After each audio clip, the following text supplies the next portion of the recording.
My name is Evelyn Vance. I'm 29 years old, and on the night of September 14th, I watched my mother hand my brother a check for $60,000 on a silver tray shaped like a swan.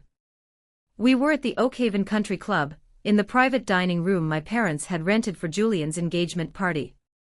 White tablecloths. Candles in brass holders. 40 guests who all worked in offices, wore blazers, and had never once climbed a 40-foot utility pole in the rain. I work as an industrial electrician for Keystone Power and Line, servicing high-voltage transmission towers across 3 counties in Pennsylvania.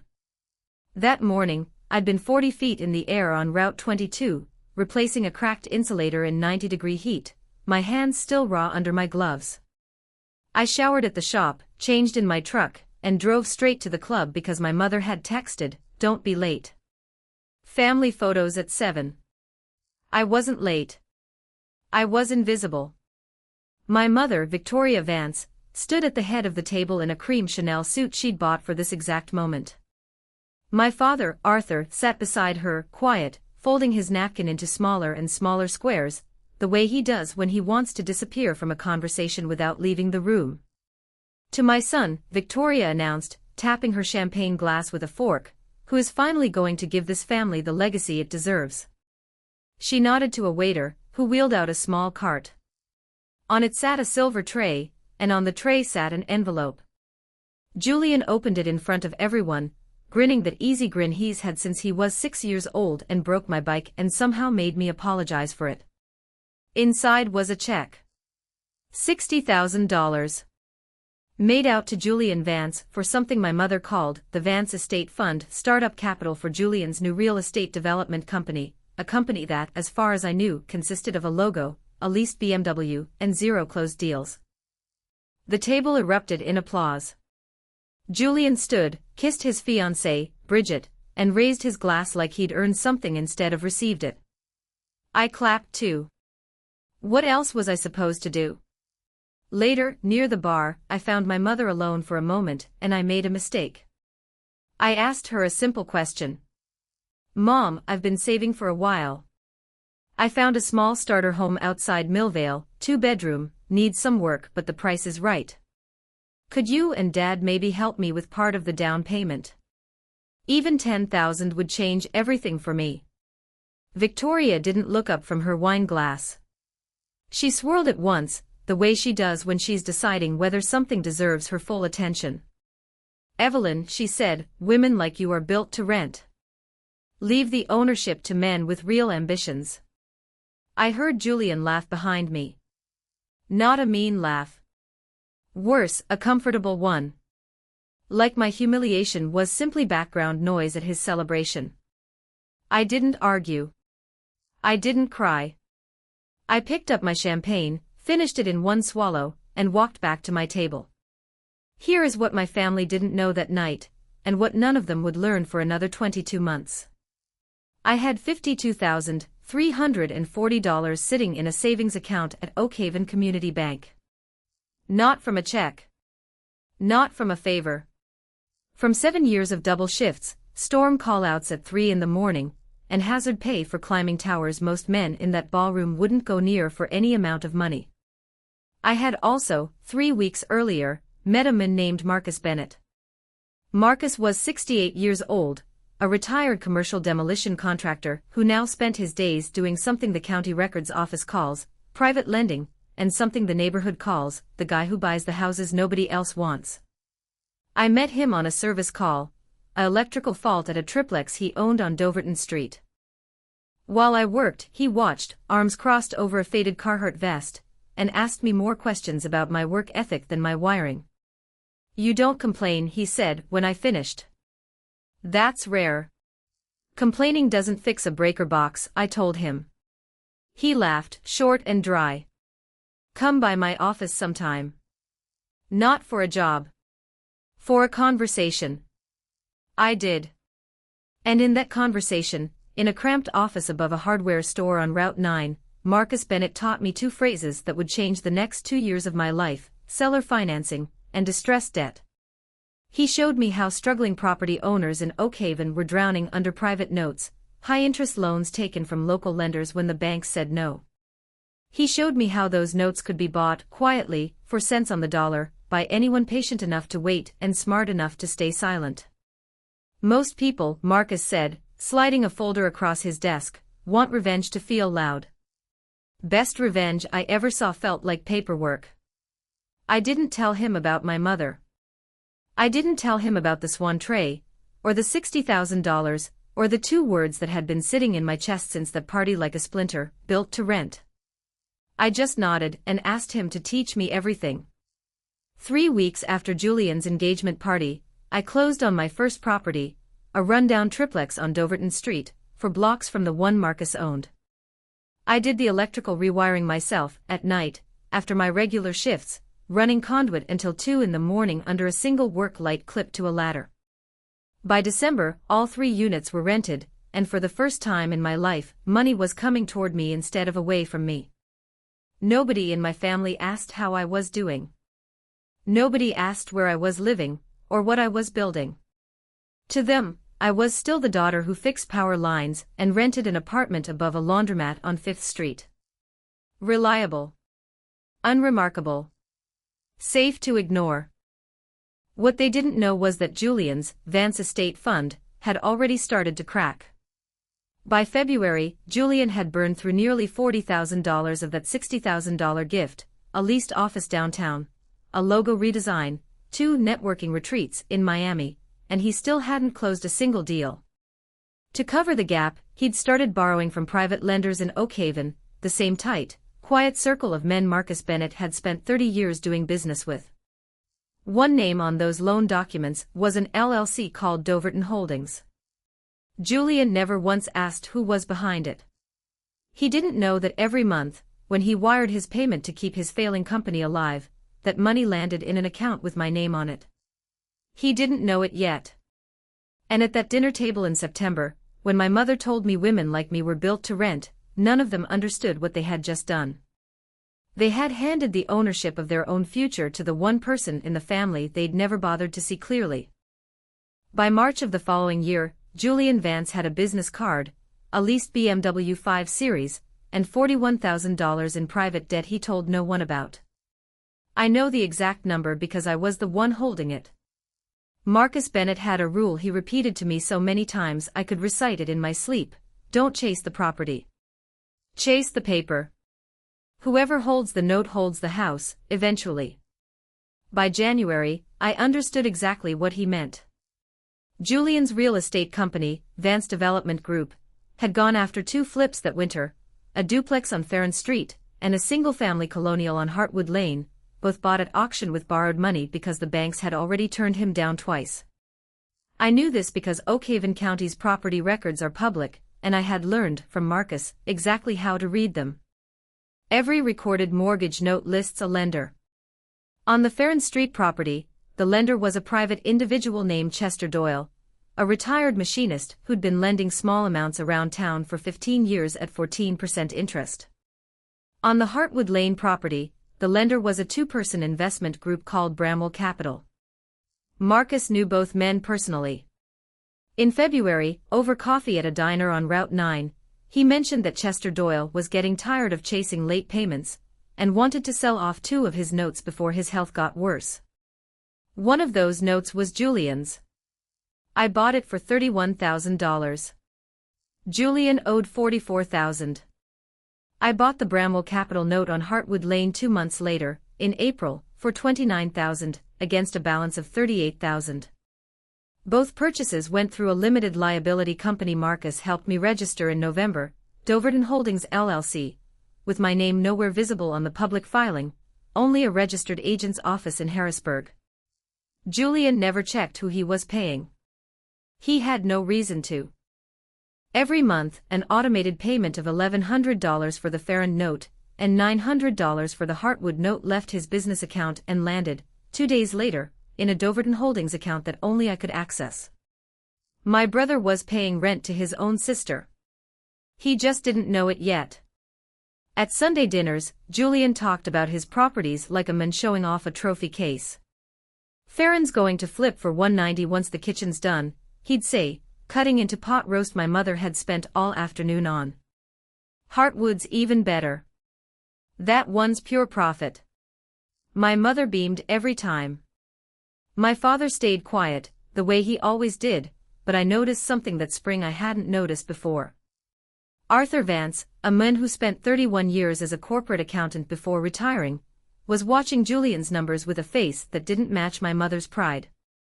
One night in May, after dinner, I found my father alone on the back porch, a mug of decaf going cold in his hands. "Julian's contractor bids don't add up," he said, not looking at me. "Kitchen renovation on Farron Street should run 12,000, maybe 14. He told your mother it's costing 30. Did you tell him that?" Arthur exhaled slowly. "Your mother doesn't want to hear it. She wants the son she decided he was going to be." He looked at me then, really looked, for the first time in longer than I could remember. "You're doing something too, aren't you, Evelyn? I see it in your hands. Calluses in different places than last year." I didn't answer. I wasn't ready to give him that yet. "I'm not going to ask," he said. "But whatever it is, don't let your mother find out before you're ready. She doesn't forgive being surprised." That was the closest my father ever came, that spring, to telling me he already suspected something. He went back inside before I could respond, and I sat alone on that porch for another 20 minutes, thinking about how strange it was that the man who'd spent my entire childhood staying silent was the first person in my family to actually see me. By July, Julian's flips had stalled completely. The Farron Street kitchen renovation ran over by $19,000, exactly as my father predicted, because Julian had hired a contractor named Dale Prentice who billed by change orders instead of a fixed price, a detail Julian never bothered reading in his own contract. Heartwood Lane fared worse. A title issue surfaced during a routine survey, a decade-old boundary dispute with the neighboring property that would take 4 to 6 months, and roughly $7,000 in legal fees to resolve before Julian could even list it for sale. Julian needed cash fast, and the $60,000 gift was long gone. That's when he did something I hadn't expected. He asked my parents for help, not with money this time, but with their house. I found out because Marcus called me on a Tuesday evening in August, his voice lower than usual. "Evelyn," he said. "You need to see something. Your parents just took out a second position on their home. Filed at the county recorder's office 3 days ago." "A second position for what?" "To cover your brother's shortfall on Heartwood Lane.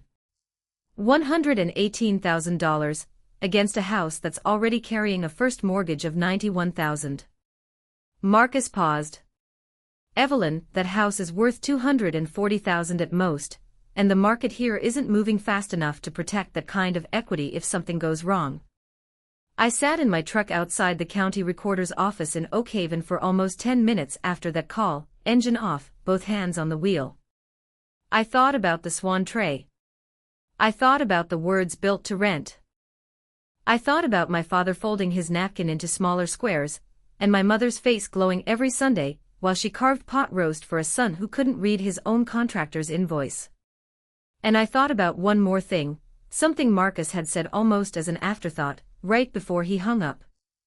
"There's a private lender listed on that second position too, Evelyn. Fella named Roy Castellan. Older guy, doing less business these days. Word around town is he's looking to offload his book of loans by winter." I didn't sleep that night. Because if Roy Castellan sold that note the way Chester Doyle and Bramwell Capital had sold theirs, the deed to my parents' own house, the house I grew up in, the house where my mother had once told me women like me didn't deserve to own anything, would belong quietly to me. I didn't move on Roy Castellan's note right away. Marcus had taught me that patience was the one advantage money couldn't buy back once you spent it, so I waited, and I watched, and I let August turn into September. In that time, 3 things happened that changed the shape of everything. The first was small. My mother called me on a Thursday in early September, her voice unusually warm, asking if I could come to dinner that Sunday, just family, nothing fancy. I almost didn't recognize the tone. Victoria Vance rarely asked for anything from me without a reason attached, and I found out the reason 2 days later, from my father, in a short phone call he made from his car in the Home Depot parking lot so my mother wouldn't hear. She wants to ask you about co-signing something, he said. For Julian. I don't know all the details yet. I wanted you to hear it from me first. The second thing happened at the Oakhaven County Recorder's office, where I'd started spending my lunch breaks reading property filings the way other people read the news. Roy Castellan's private note against my parents' home, the $118,000 second position, had a maturity clause I hadn't noticed at first glance. It was due in full in 14 months, with a balloon payment, not a slow amortizing loan like a normal mortgage. My parents hadn't taken out a manageable loan. They'd taken out a countdown. The third thing happened at Marcus's office, on a rainy Tuesday in late September, when he set a folder on his desk and told me Roy Castellan was ready to sell. 70 cents on the dollar, Marcus said. $82,600, for a note worth $118,000. Roy's tired, Evelyn. He wants out of the lending business before his knees give out completely. I had the money.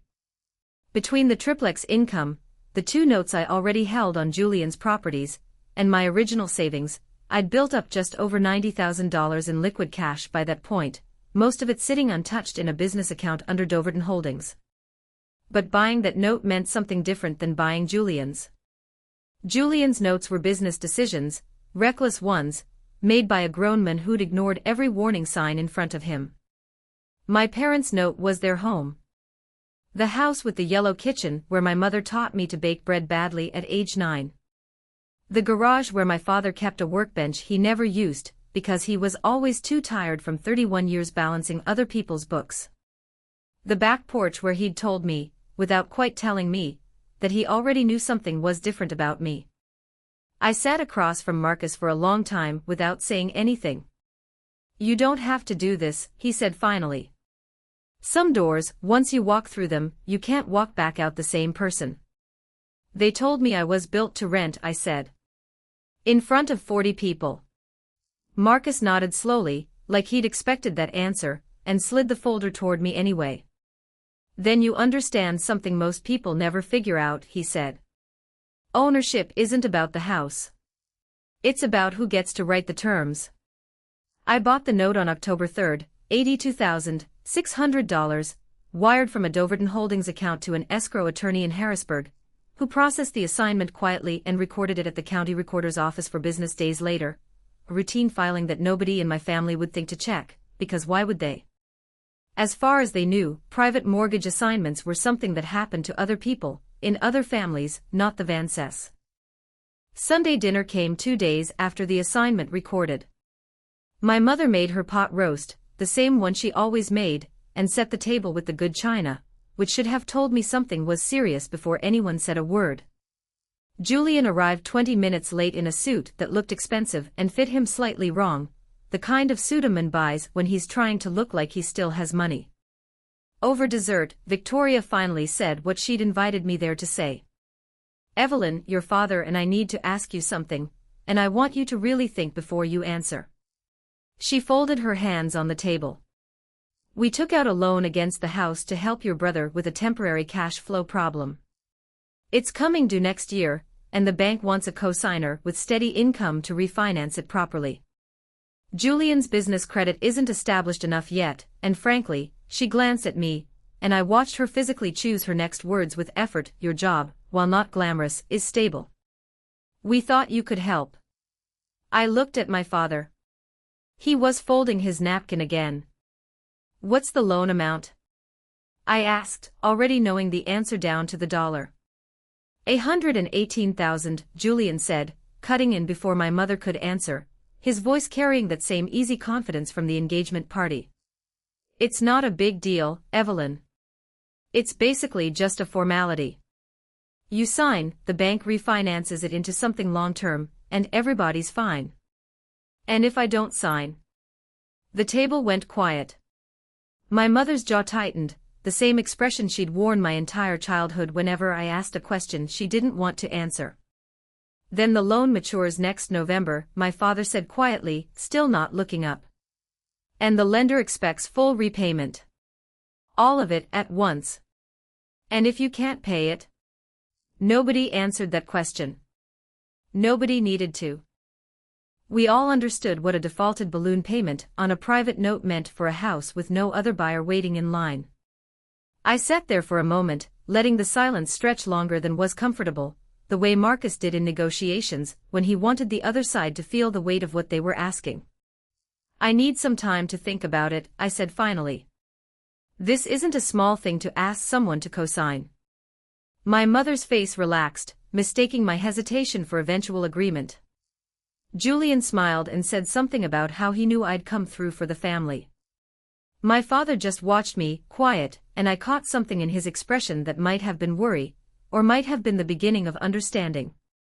I drove home that night with both hands steady on the wheel, thinking about the folder sitting in my fireproof filing cabinet, the assignment of mortgage, recorded and legal, transferring Roy Castellan's $118,000 note against my parents' house into the name of a company only Marcus Bennett and I knew I controlled. They wanted my signature to save a house I already, quietly, held the paper on.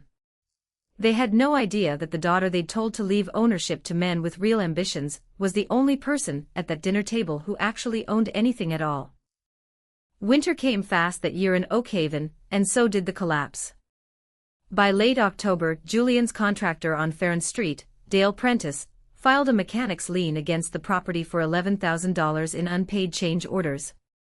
The Hartwood Lane boundary dispute dragged into its 6th month with no resolution, burning through another $4,000 in legal fees Julian didn't have. And the balloon payment on my parents' house, the $118,000 my mother wanted me to co-sign around, was now 11 months from maturity, with no refinance approved because no bank would touch a property already carrying that kind of private debt behind it. Julian stopped answering my mother's calls for 2 days that November. When he finally came to the house, he looked different than the men from the engagement party. Thinner. The suit fit worse.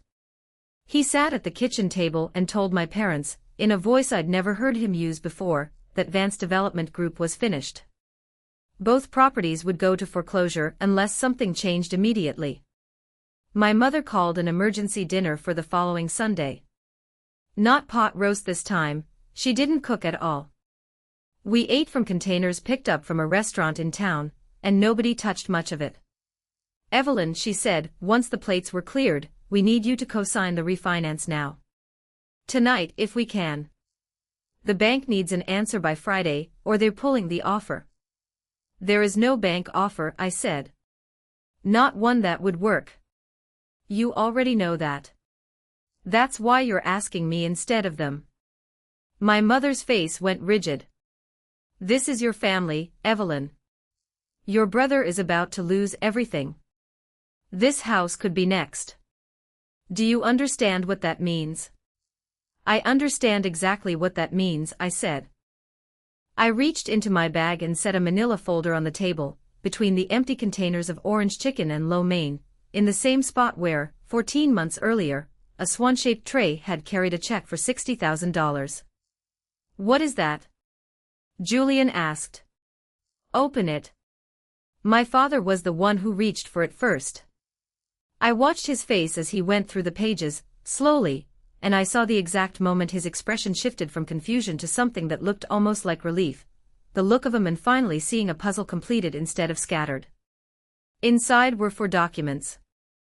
The first was the assignment of mortgage on Farron Street, showing Doverton Holdings LLC as the current noteholder, and beneath it, a second page listing me, Evelyn Vance, as the sole member of that LLC. The second was the same for Hartwood Lane. The third was the assignment for the note against my parents' own home, the $118,000 second position, purchased from Roy Castellan in October, now legally mine. The fourth was a lease agreement. Month-to-month, market rate, $400 below what a rental agent would have listed the house for, with 2 names on the tenant line, Arthur Vance and Victoria Vance. The kitchen was silent long enough that I could hear the refrigerator humming. You bought 4 properties, my mother finally said, her voice climbing. Where did you even get this kind of money? You stole from this family. I didn't steal a dime, Mom, I said. You told me in front of 40 people that women like me were built to rent. You were right about one thing. Somebody in this family was always going to end up renting. I just made sure it wasn't going to be me." Julian's hands were shaking as he flipped back through the pages. "You've been my lender this whole time. The payments I've been sending, that was you. Every month," I said. "You never asked who Doverton Holdings was." "I never told you." My father set the folder down gently and looked at my mother, and something passed between them that had clearly been building for longer than that one dinner, 30 years of him staying quiet while she made every decision, and one night where the numbers finally came due in a way she couldn't argue past. "Victoria," he said, quietly, "she's not asking us for anything. She already has it." My mother didn't speak for almost a full minute. When she did, her voice had lost its edge, replaced by something smaller. "What happens now?" I laid it out exactly the way I'd planned it in the weeks leading up to that dinner, with Marcus's advice sitting in the back of my mind the whole time: never take more than the win requires. Julian's 2 properties would transfer fully into my ownership through the foreclosure process already underway, since he had no remaining capital to cure the default. In exchange, I offered him a position at the commercial building I now owned on Doverton Street, maintenance manager, salaried, with defined hours and defined responsibilities, reporting to a property manager I trusted, not to me directly. Steady work. A real skill to build, if he wanted it. My parents would keep living in their home. But the lease I'd drafted was real, a legitimate, recorded agreement, with rent due on the 1st of every month, deposited into an account that would, over time, slowly rebuild the equity my mother's decisions had spent. The house belonged to me now. They lived there because I chose to let them, not because they still had any claim to it. Julian took the job 3 weeks later, after 2 more nights of arguing with my mother about pride, dignity, and what the neighbors would think if they knew he answered to his younger sister. He shows up on time now. He's still learning that a change order isn't a suggestion, and a budget isn't a starting point for negotiation, but he's learning it on a salary he actually earns instead of one he borrowed his way into. My mother has not apologized, not directly, not in the words I once imagined I wanted to hear. But she pays her rent on the 1st of the month without being asked twice, and she has stopped, entirely, saying anything about what women like me are or aren't built for. My father found me on the back porch again, the first Sunday after that dinner, 2 mugs of coffee in his hands instead of 1. "I knew," he said, handing me a mug and sitting down beside me. "Not the specifics. But I knew you were building something the rest of us couldn't see." "Why didn't you say anything?" "Because it wasn't mine to say," he said. "It was yours to finish." I sat with him a long time that evening, watching the same backyard I'd grown up in, now legally recorded under my name at the Oakhaven County Recorder's Office, deed number 2024 to 11,487, for documents, and 2 years removed from a swan-shaped tray, and a check I was never handed. I didn't walk away from my family. I didn't need to. I became the one who decides what happens to the house.